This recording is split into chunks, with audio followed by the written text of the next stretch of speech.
highly charismatic people prime others with warmth and competence. I think that, yes, I want you to be your most charismatic self. I want everyone, hopefully, who's listening to be inspired to be their warmest, most competent self. Research found is that a real smile, whether it shows teeth or not, the biggest difference is it has to reach up here. It has to engage those upper cheek muscles. What Dr. Barbara Wild found is that when they showed pictures of people with the fake smile and a real smile, the real smile was contagious. So when people looked at the real smile, they themselves felt happier. When they looked at the fake smile, they felt no mood change. Interesting. So the reason why that's important is I think that we think about like, oh, I want to show up, I want to be really my most confident self, but what we don't realize is that our cues are contagious. Yes. That if you show authentic happiness, you are more likely to infect happiness. Our cues are affecting others' physiology. Our physiology can change in a room in an instant. If we walk into a meeting and we feel not liked, if we feel rejected, if we feel like we're being judged, our own physiology responds. So if we're in a room and we're not feeling confident or control and someone sends us a cue of rejection, one, you want to know what those are because it makes your field of vision bigger so you can see who else is sending me a cue, what's my escape route. That's literally what your body's trying to do. Yeah. Ups your adrenaline, ups your cortisol, and no one can think well. Adrenaline, cortisol. The good news is what Matthew Lieberman found, this is from UCLA, once you label a cue, so if you say, that was an eye roll, that was a scoff of exasperation, that was a contempt smirk, the moment you label it, your amygdala calms down. But the moment you say, that's just fear, your amygdala stops responding. If I can control the cues that are being sent to me, if I can control the cues I'm sending to others, it's a secret backdoor into confidence. How do you control someone else's cues? You label them and respond appropriately. You can, first, by labeling it, you just controlled your own physiology. So if someone sends you a contempt, an eye roll, you just took control. You took control back of, nope, I see it, I spot it, I'm disengaging it. So I think the other way that we can control the cues is we spot it and then we say, how can I honor it?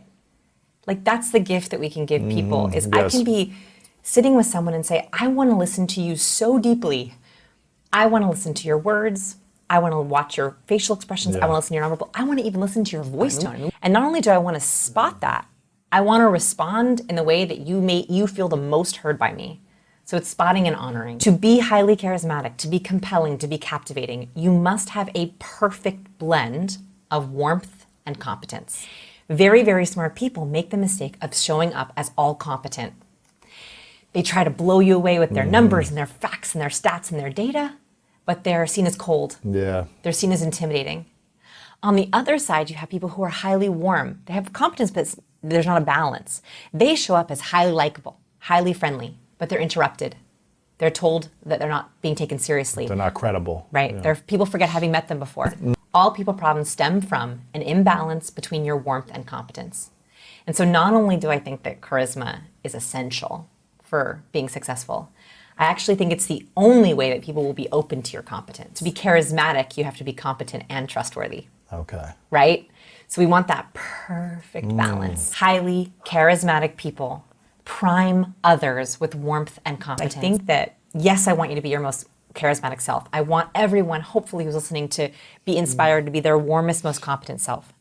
But what a bigger gift, what a better way to be great, to gift other people to be their warmest and most competent self. What are the three most powerful cues, body language cues of leaders? Okay, so 3 body languages of leaders. The example that I give that I really like to teach from is the Nixon-Kennedy presidential debate. So leaders typically are high competence and they can go into warmth when they want to. High competence and charisma. Right. Or they're high competence and high warmth. Yes, exactly, gotcha. right? So here's what happened.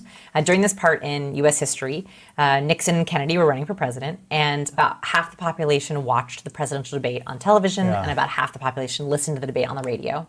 Everyone who watched the debate was sure that Kennedy won, and everyone who listened to the debate was sure that Nixon won. One sounded like a leader and one looked like a leader. So Nixon sounded like a leader. He had really good vocal power, but he looked like a loser. And I hate to use that word, but he himself said in his memoirs, he believes he lost that entire presidential election based on the first few seconds of that debate.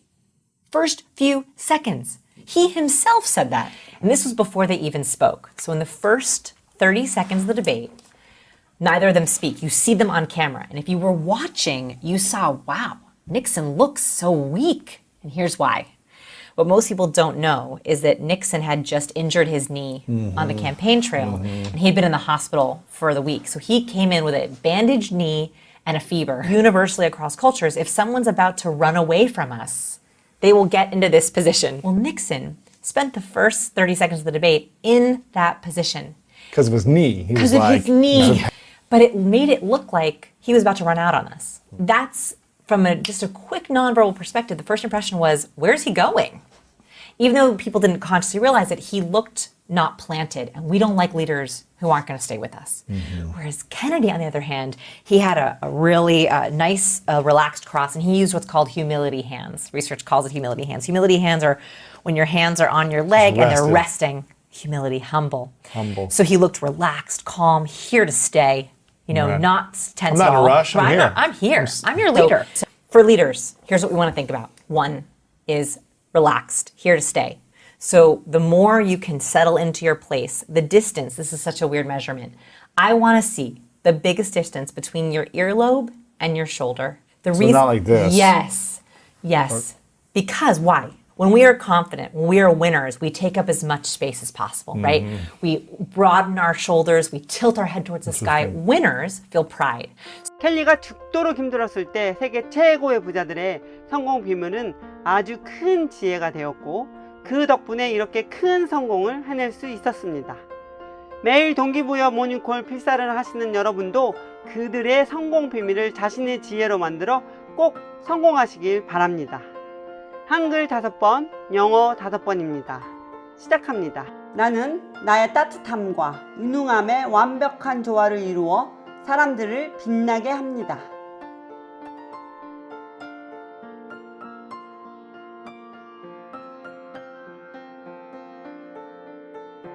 I prime others with my perfect blend of warmth and competence.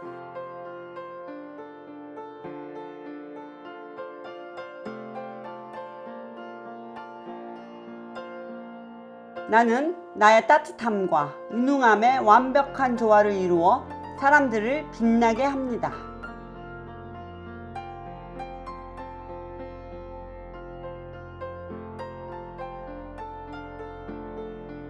I prime others with my perfect blend of warmth and competence.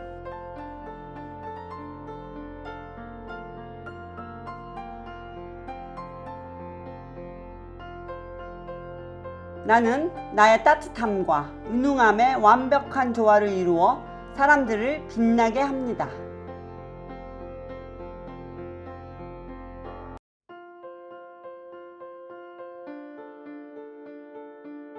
I prime others with my perfect blend of warmth and competence.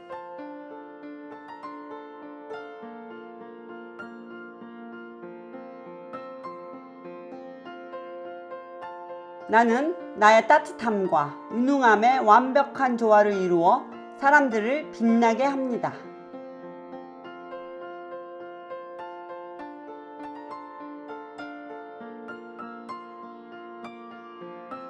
I prime others with my perfect blend of warmth and competence.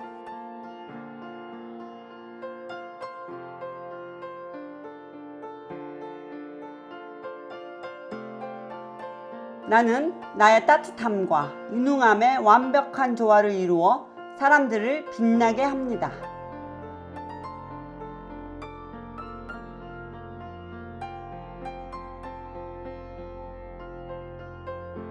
I prime others with my perfect blend of warmth and competence.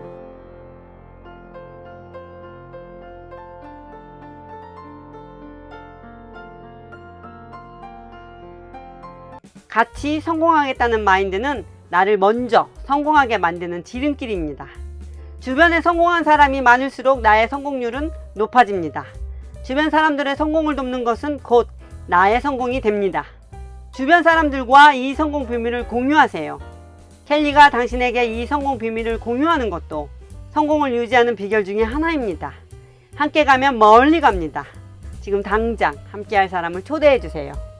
좋아요, 구독, 알림 설정은 이 모닝콜을 함께 제작하는 20명이 넘는 재능 기부자들과 켈리에게 큰 힘을 줍니다. 사랑합니다.